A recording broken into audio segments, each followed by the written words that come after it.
cracking, y'all? You are now watching Boo TV. Appreciate you for stopping in. Like, comment, subscribe, hit the bell, stay notified, and let's get into the topic for today. All right, today I wanted to talk about one of the greatest NBA players of all time, one of the greatest big men of all time, and Moses Malone. Obviously, my knowledge on Moses Malone is limited, given I wasn't there to watch him play. So the little stuff I know is just, from around the way, things I've picked up, things I've heard, things I've read. Moses Malone, from what I know, was an absolute bully on the block. Moses Malone was strong as hell, very physical, would push his defenders around, get where he needed to be, could finish at the basket, no problem. But even off of his own misses, it became common for Moses to get his rebound, his own rebound, before anybody else could get it, and get the shot back up very quickly. And with that being said, some people regard Moses Malone, some people, as the greatest rebounder of all time. And if not that, one of the greatest rebounders of all time. That cannot be disputed. But then, even more so, some people regard Moses Malone as the best offensive rebounding player of all time. And he has a better case for the offensive side than just overall rebounding. His rebounding was so elite that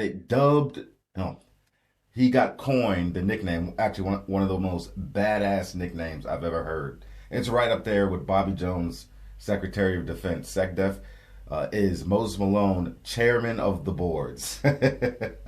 I love that nickname. That is perfect. Moses Malone also had a sweet mid-range jumper. Could do some nice post moves, high post, low post, with his pivot foot, and then go right into a fadeaway jump shot with a soft touch. It's beautiful. He was a strong physical force that could move with vigor, move with aggressiveness, and move with speed. Had nice moves around the basket. And I've heard some people say that they would take prime Moses Malone, over prime Shaquille O'Neal any day. Many people say Moses was better than Shaq. Absolutely. I've heard quite a few people say that. Moses Malone wasn't the greatest passer, and at times he was criticized for that. But do you think Moses cared? No. His rebuttal to anybody that tried to bring up his lack of passing or playmaking, quote, this is what Moses said himself, quote, "They ain't paying me to pass." Let's keep it 100, Moses. Let's keep it 100, a buck. Moses Malone was 6'10", 260 pounds, primarily playing center for most of his career. He was honestly undersized from a height perspective. He was 2 inches away from being a 7-footer and still out there beasting. I love seeing, people playing center at 6'10" or smaller that gets in there, get real nitty gritty, and tussling and fighting for position and grabbing boards and getting strong on taller, bigger players. I love to see it. Moses played from 1974 to 1995. He was one of those players that started out in the ABA in 1974, third round selection, and transitioned into the world of the NBA after the merger, where he played for the Houston Rockets and then notoriously the Philadelphia 76ers, then the Washington Bullets, Atlanta Hawks, Milwaukee Bucks, back to the Philadelphia 76ers, and then ultimately finishing off with the San Antonio Spurs. Just taking a look at his highlights, his accolades, his awards, get an idea of what this man accomplished during his time in the NBA. A lot of people don't bring this up, or I think a lot of people might not even know. I know you old school people, y'all know this, y'all was around. But I know a lot of people in my generation and after me, they don't. Hey, a lot of them really don't know who Moses Malone is. I'll be honest with you. I've spoke to people who couldn't tell me who he was, what position he played, how good he was, or anything. Let alone that he was an NBA champion and NBA Finals MVP in 1983. Three-time NBA Most Valuable Player, to include back-to-back in 82 and 83. 12-time NBA All-Star, ABA All-Star, 4-time All-NBA First Team, 4-time All-NBA Second Team, NBA All-Defensive First Team 1 year, also made the Defensive Second Team 1 year, ABA All-Rookie Team, 6-time NBA Rebounding Leader. And those are just the basics. The dude was a monster.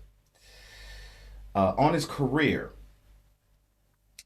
he has scored 29,580 points for a 20.6 point per game average, over 17,830 rebounds for a 12.2 rebound per game average, almost 1,890 blocks for 1.3 blocks per game. Very solid player and played a really long career. And by his third season, he was already averaging just a tick south of 25 points per game. And he was a consistent high scorer for over a decade. Let me run down the numbers.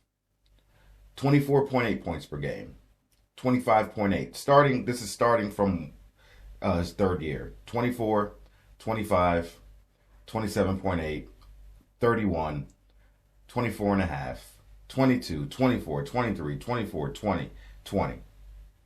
That is the model of consistency.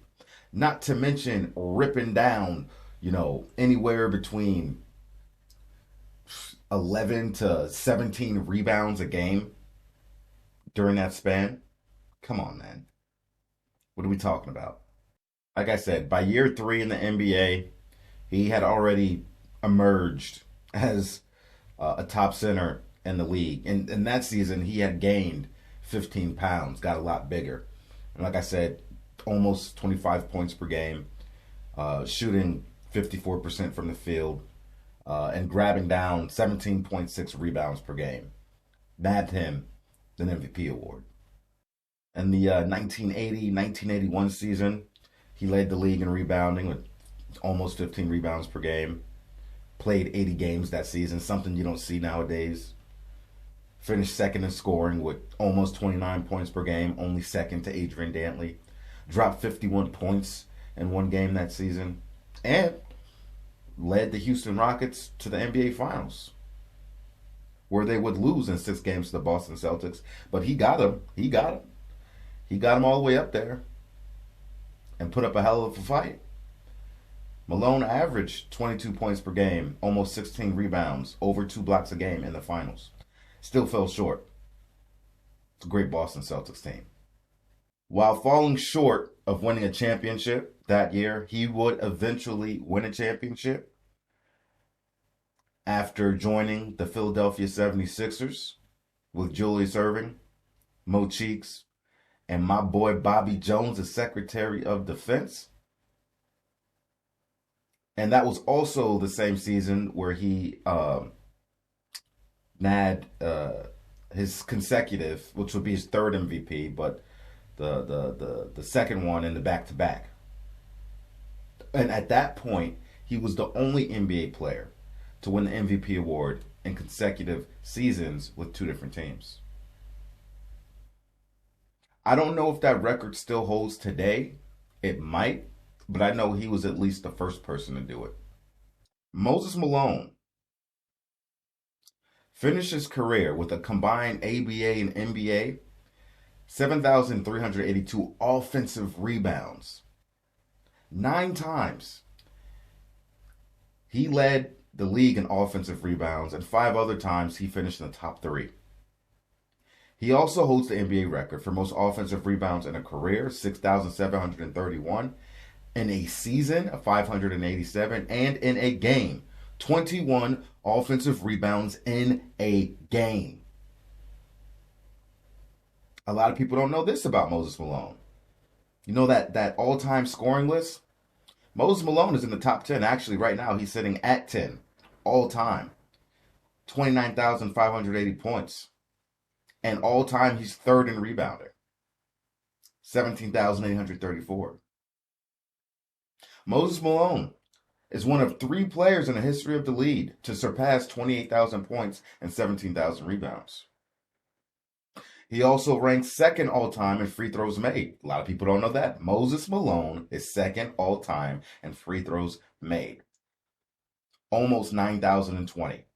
And attempted 11,864. Moses Malone is one of 8 players who have been named NBA MVP 3 or more times. Led the league in rebounding 6 times, including 5 straight seasons. From 1980 to 1985. Straight, consecutive. Rebounding, board, bully, monster. That's all I got to say about it. I'm actually very excited to get into this video. Moses Malone is a player that I do want to cover more on this channel, along with other greats. But that brand of basketball that Moses Malone had, I love watching that brand of basketball. I love it. I love the physicality. I love playing close to the basket, interior, low block. I love all that. That's my preferred brand of basketball over shooting a bunch of jumpers. But what do I know? Let's get into it.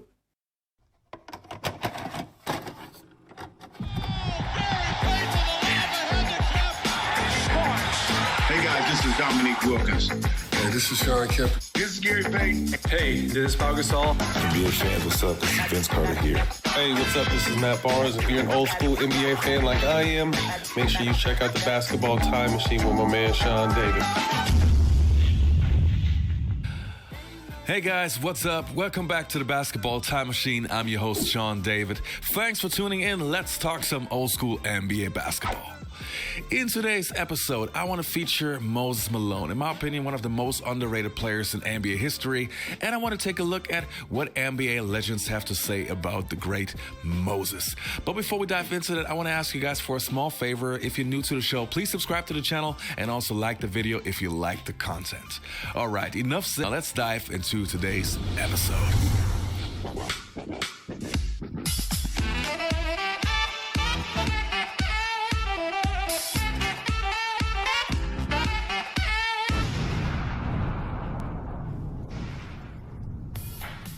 Now, the first clip that I want to show you guys is from the MB80 series. Now, let's have a look. Philly was already loaded when it added Moses Malone to the mix. Oh, man, I love Moses. Moses is singularly the greatest influence in my NBA career.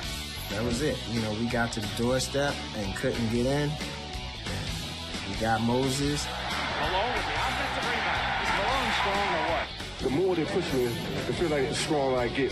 And I get more aggressive, then I know what I got to do. I always loved him because it was mumbles. He was the only player who would get 30 rebounds and 30 points, and they couldn't interview him. They just said, he was like, how you feel? Yeah. When he'd start talking to you, you go, huh? He loved to scrum. So when you started scrumming with Moses, like, he would win that because he'd be like grabbing your arms and you couldn't move and stuff. I just thought he overpowered everything. Maybe that's not a good word. Maybe I should have said punishing. I don't know. What the hell's the difference? I think the Lord gave me this talent. Pause. Hubie Brown. Hubie Brown passed away, right? Pretty sure Hubie Brown passed. Can somebody confirm that in the comment section? be the best. That's why I think I would name Moses. Moses Malone. That's not even a nickname. That's his real name. Imagine you're 6'10", your name is Moses, and you can't play ball. That's a lot to live with. What was it? And wait, Little Mo. Who else was it? The Doctor, Kevin Maloney. What was that? Little Mo, Big Mo, the Doctor, Andrew Toney, and Ivoroni. No baloney. Sixes all the way. I remember that. They said Moses took us to the promised land. Like, you couldn't beat them. The two-time MVP owned the middle, and also one of the most unique guarantees in all of sports. 4-4-4. I said 4-4-4. So it's 4-4 and 5 or something to that point. 4-4-4? Yeah. With the talent that we had, I think we had the opportunity to do it. One break for Philly. Here's the Doctor. It was so great because I loved Moses and Doc needed help, and they just swept through. There it goes. Cheeks on his way to the World Championship. To Moses, slam dunk. Congratulate the world champion, Philadelphia 76ers. 4-4-4 became, 4-5-4, and history was made. How's it feel to get him in 4 straight, though? Oh, man. That's the best.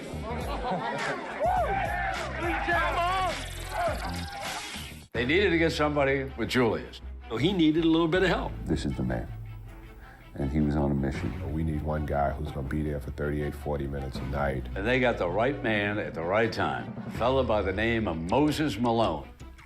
One of my favorite NBA journalists is Chris Bussard, simply because he covers a lot of NBA old school basketball. And on his show, he has a section, or had a section, called You Kids Just Don't Know How Good a Certain Player Was. And he had Moses Malone as a topic once. Now let's have a look. He swept Magic, Kareem, and the Showtime Lakers in the NBA Finals. He's got more MVPs than Shaq and Kobe combined. He was a champion, a Hall of Famer, and a trailblazer. I'm telling you, you kids just don't know how good Moses Malone was.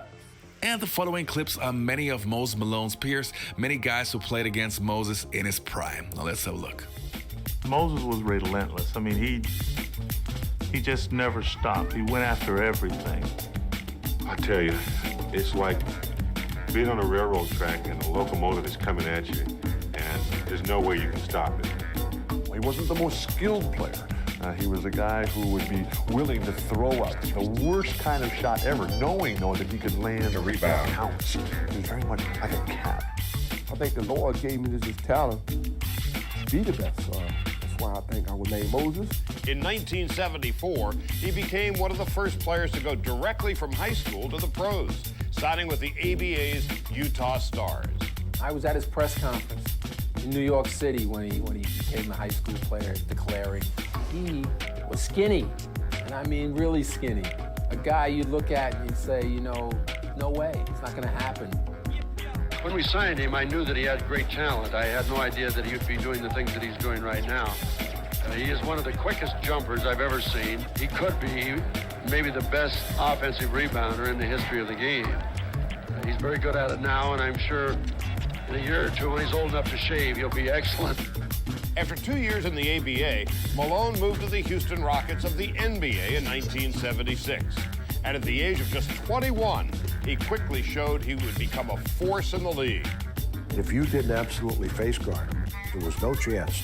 If you turned your head, you were going to lose sight of him, and he was going to get the offensive rebound.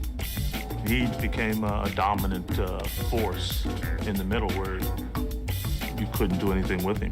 You could see that he became a man because he became physical and tough, has a mean streak. Malone's fierce playing style masked an inner shyness. His introverted demeanor made him a puzzling figure, perceived by many as being distant. Moses was the kind of guy, from a writer's standpoint, very, very difficult to get close to. Didn't speak that well. There were guys I remember that used to mock him. When you come in and you're a shy kid and then you get bombarded by the media every day, I mean, you can turn inward and say, I'm just not going to get burned by this. He had a very mysterious aura about him. I think it was a lot of insecurity because when you're out into the real world, out in society, you tend to function a little bit differently because this is an arena that you're really not sure about. But it was on the court where Moses clearly felt most at ease, and he continued to develop into one of the game's best setters.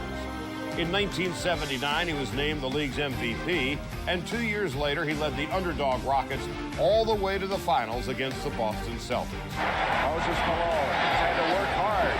Still can't get the ball to drop. Here he goes again, and he still can't. Malone pushes it in.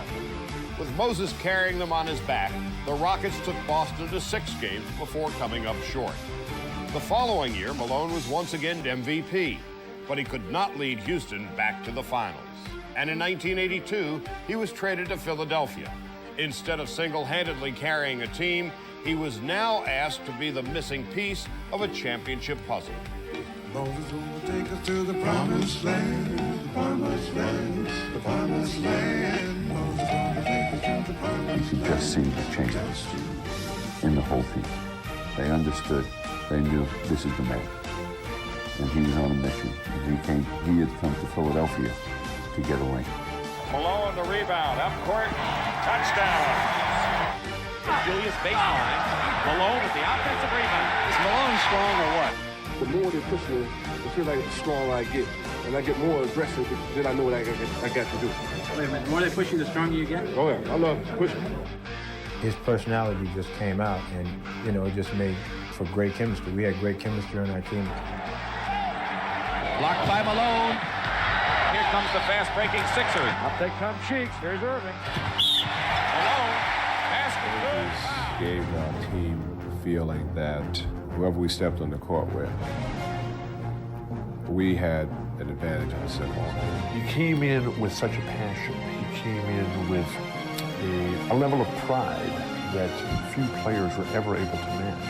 Good Malone. Finally, this will be the 5th foul. And he's averaging almost 16 rebounds a game. He's the best offensive rebounder I've ever seen. Watch the speed. My goodness. Oh, Moses Malone on the follow. He's too far under and really hit the bottom of the rim going up. Then he goes back up. We got Moses. He always talked about going to work. It's time to go to work. It's time to go to work. That's one of his phrases, time to go to work. And it comes from a guy like me that love to win. You know, I like to win. I don't like to lose. I think when you work hard, you know, you get a much better feeling. See if they take advantage of that matchup. Malone.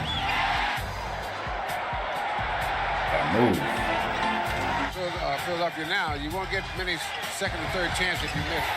So how good was Moses Malone in my opinion? Well, as I mentioned in the beginning of the video, to me, Moses Malone is one of the most underrated players of all time, one of the greatest bigs of all time, one of the greatest rebounders of all time, and again, one of the players that I really loved back in the days. So that was it for today's episode, you guys. I hope you enjoyed the content. Don't forget to leave a like and subscribe to the channel, and I'll see you next time on the Basketball Time Machine. That Chuck said, and that when Charles Barkley arrived on the basketball team, Moses Malone began mentoring him, and he was a very important figure in Charles Barkley's life and his, progression inside of his career. It's something to know. Moses was a beast, man. Like I said, I want to do some more Moses Malone content because I really like watching this game. I like watching him play. So, yeah. You guys let me know more information, more context in the comment section, please. You guys are the historians. I've learned a lot from all y'all. So, let me know some cool Moses Malone stories. Let me know your opinion on him in general, all right? Like, comment, subscribe, hit the bell, stay notified, and I'll catch you on the next one. We out, baby.